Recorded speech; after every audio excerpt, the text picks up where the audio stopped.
En el otoño de 1959, un funcionario del Partido Comunista Chino llamado Zhang Fuheng recibió en su oficina del condado de Xinjiang, en la provincia de Henan, un informe que le heló la sangre. Los campesinos de varios municipios bajo su jurisdicción estaban muriendo de hambre. Los graneros comunales estaban vacíos.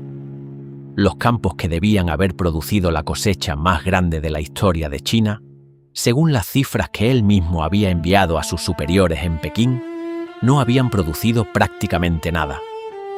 Zhang Fuheng guardó el informe en un cajón. Lo cerró con llave.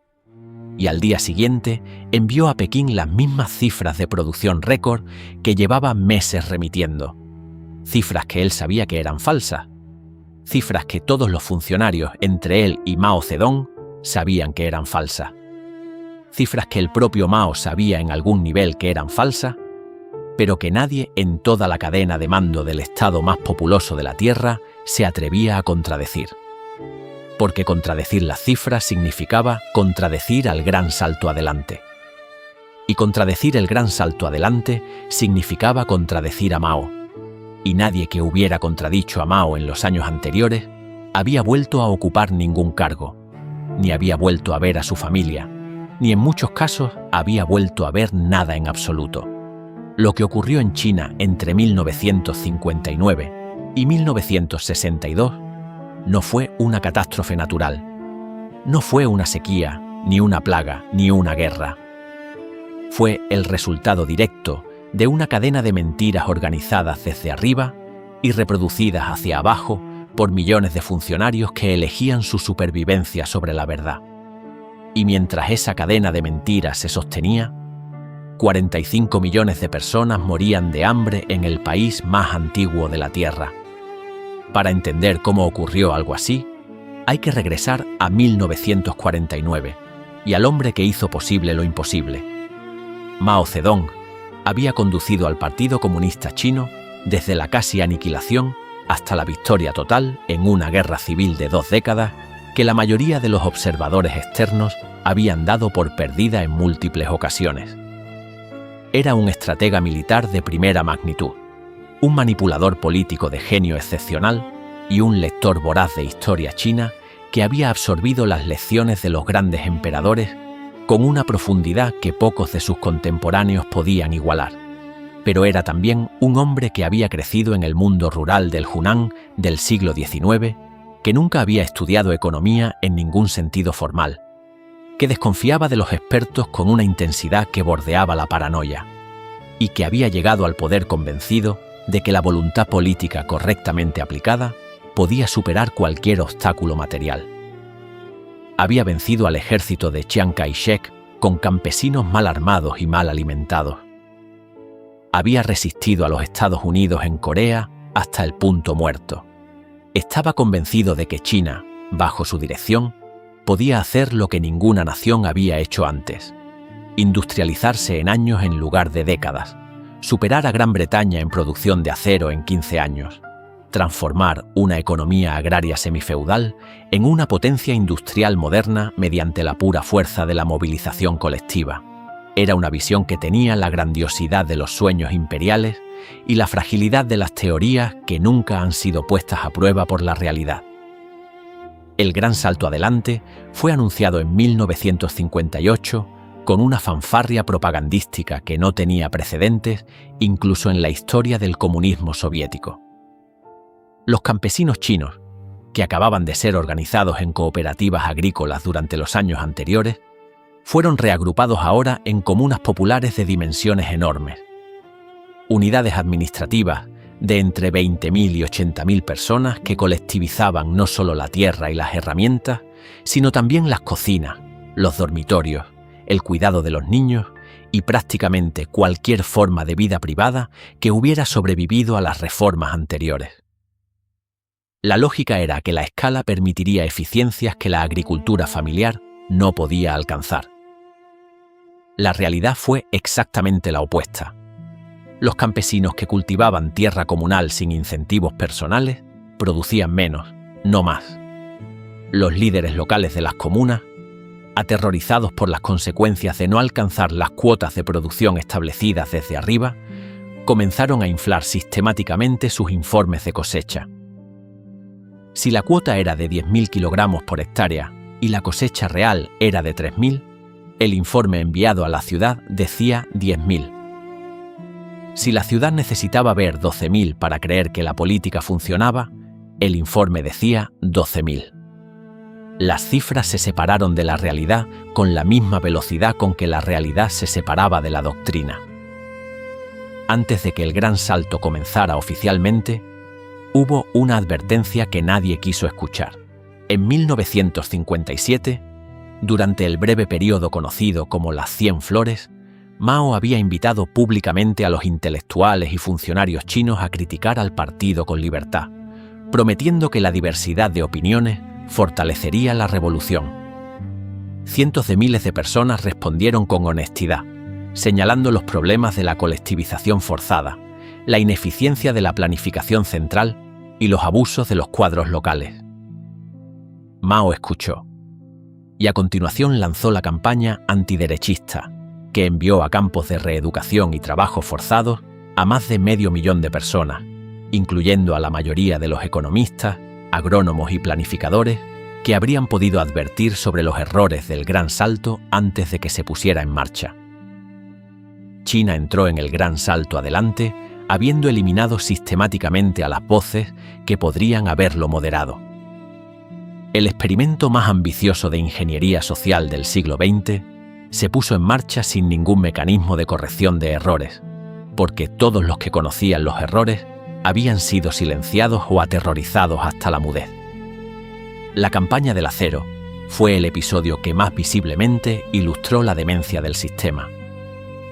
Mao había decidido que China debía duplicar su producción de acero en un año, y que la manera de conseguirlo era movilizar a toda la población rural en la producción de acero en hornos artesanales, construidos en los patios de las aldeas y en los campos.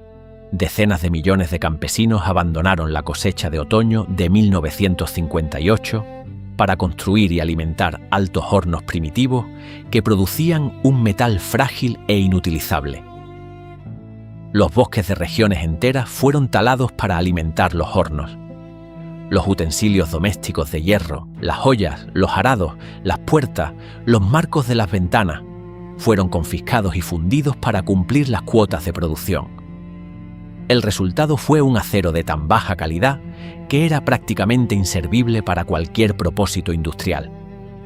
Y mientras los hornos ardían, la cosecha de otoño de 1958, que podría haber sido abundante porque las condiciones climáticas ese año eran favorables, se pudrió en los campos sin ser recogida porque no había nadie disponible para hacerlo. La primera gran hambruna golpeó en el invierno de 1958 y 1959, antes de que el sistema hubiera tenido tiempo de colapsar completamente. Fue ignorada. El mecanismo que convirtió la escasez en catástrofe fue la extracción de grano. Las comunas debían entregar al Estado una cuota fija de cereal calculada, no sobre la producción real, sino sobre las cifras de producción infladas que los funcionarios locales habían reportado. Si un condado había informado una cosecha de 100 millones de kilogramos cuando la cosecha real era de 30 millones, el Estado exigía su porcentaje sobre los 100 millones. El grano que los campesinos necesitaban para alimentarse y para sembrar la siguiente cosecha era confiscado para cumplir las cuotas de exportación hacia las ciudades y hacia la Unión Soviética.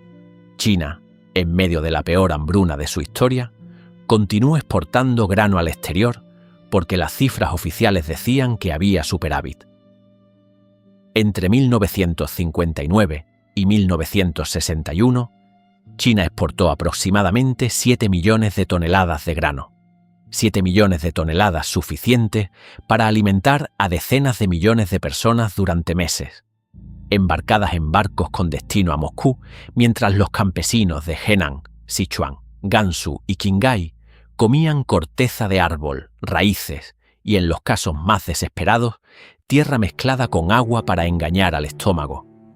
La información no subía por la cadena de mando, porque cada eslabón de esa cadena tenía razones personales para que la información no subiera. y el grano seguía bajando, hacia los puertos, hacia los barcos, hacia el exterior. Mao recibió señales de alarma en los primeros meses de 1959, cuando algunos funcionarios más valientes o más desesperados intentaron comunicar la magnitud real de la crisis. El más prominente fue el mariscal Peng Dehuai, uno de los héroes militares de la Revolución y de la Guerra de Corea, que en julio de 1959 escribió a Mao una carta privada describiendo los problemas del Gran Salto con una franqueza que ningún otro miembro del Politburó se había atrevido a ejercer. La carta no era una crítica al socialismo ni a Mao personalmente. Era el informe de un soldado leal que veía que algo estaba saliendo terriblemente mal y creía que su deber era decirlo. Mao respondió convocando una conferencia del partido en Lushan, donde leyó la carta en voz alta ante todos los líderes del partido y presentó a Peng Dehuai como un traidor de derechas que intentaba socavar la revolución. Peng fue destituido, expulsado del ejército y enviado a trabajos forzados. Y el mensaje que Lushan envió al resto del partido fue perfectamente claro. Quien dijera la verdad sobre el Gran Salto pagaría el mismo precio que Peng.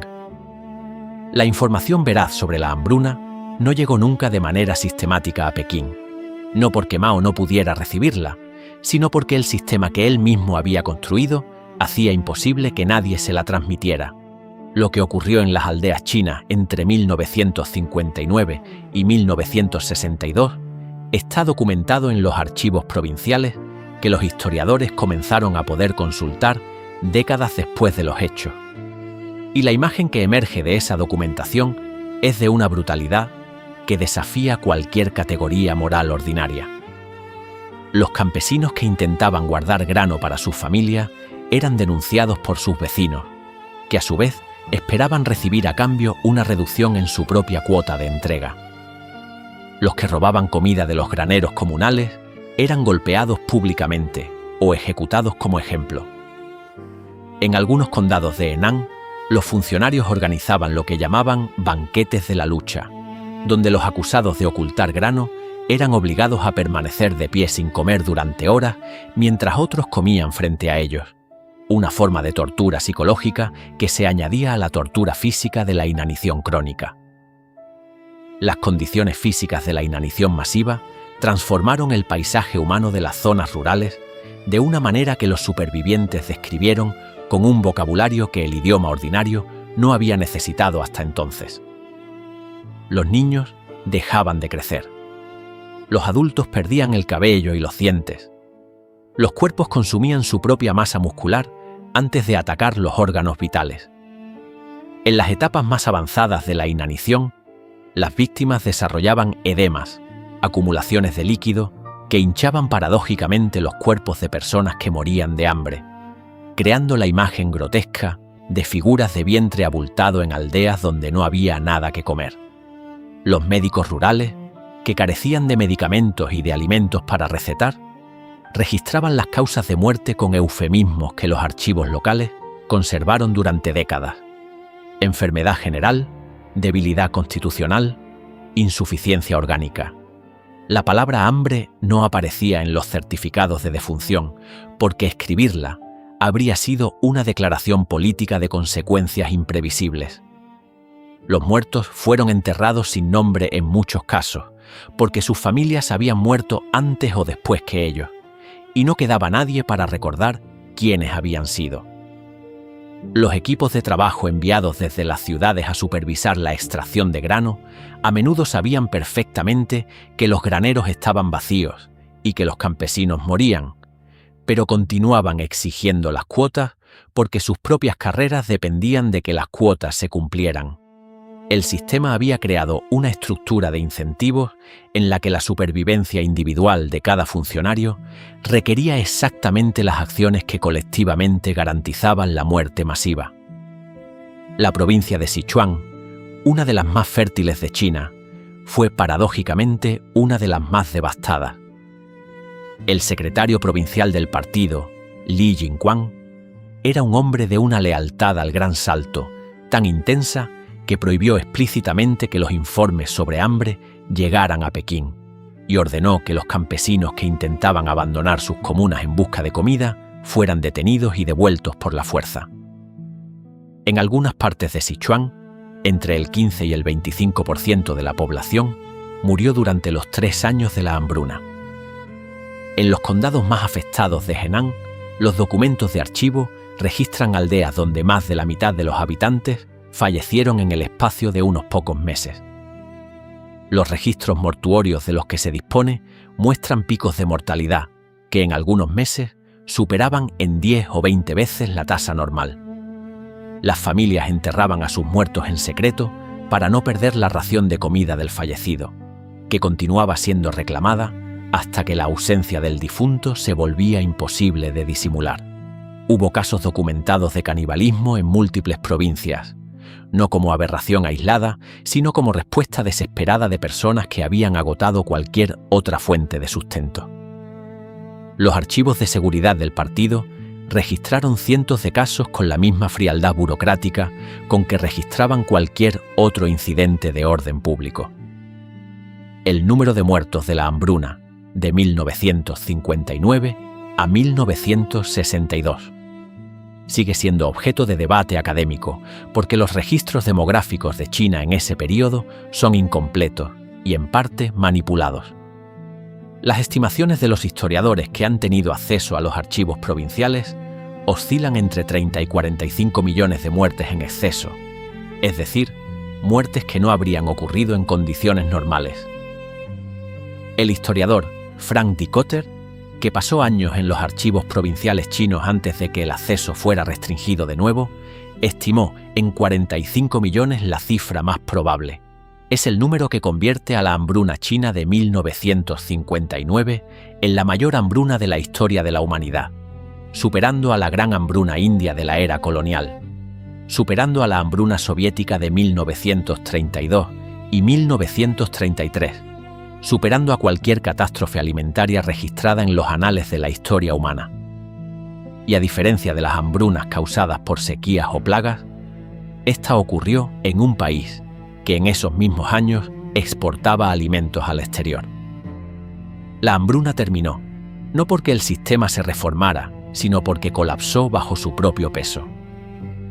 Para 1961, incluso las cifras oficiales manipuladas ya no podían ocultar la catástrofe demográfica que los censos provinciales comenzaban a revelar.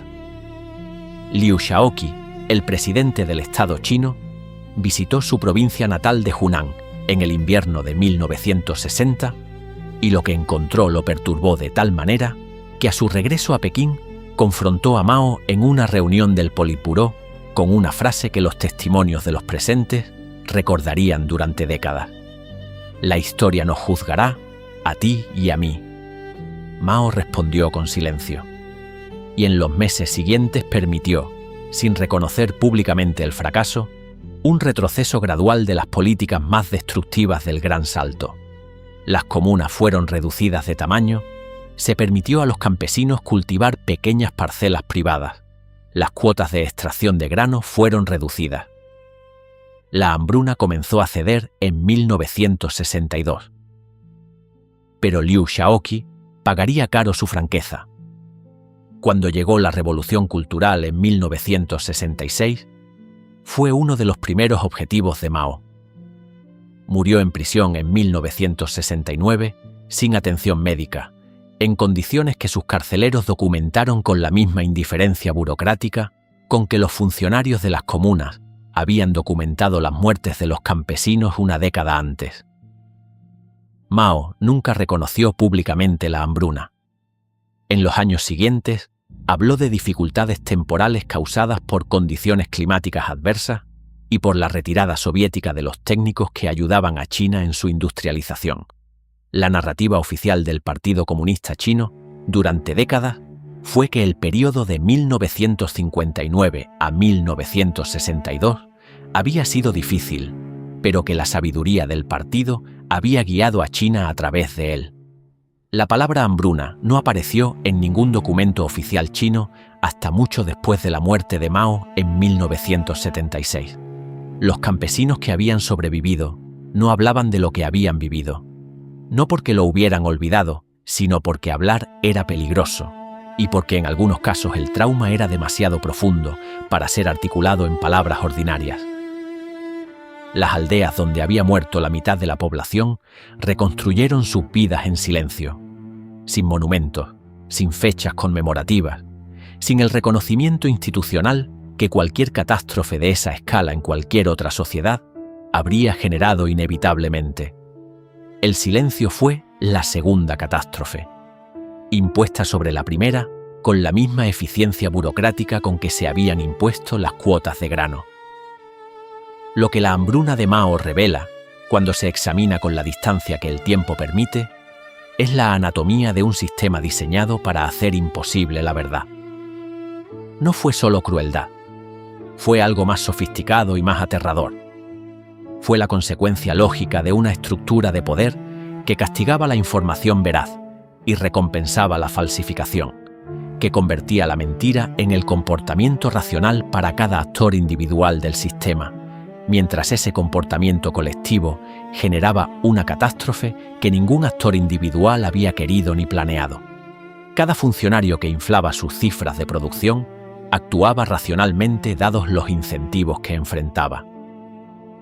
Cada secretario provincial que ocultaba los informes de hambre actuaba racionalmente dados los riesgos que enfrentaba.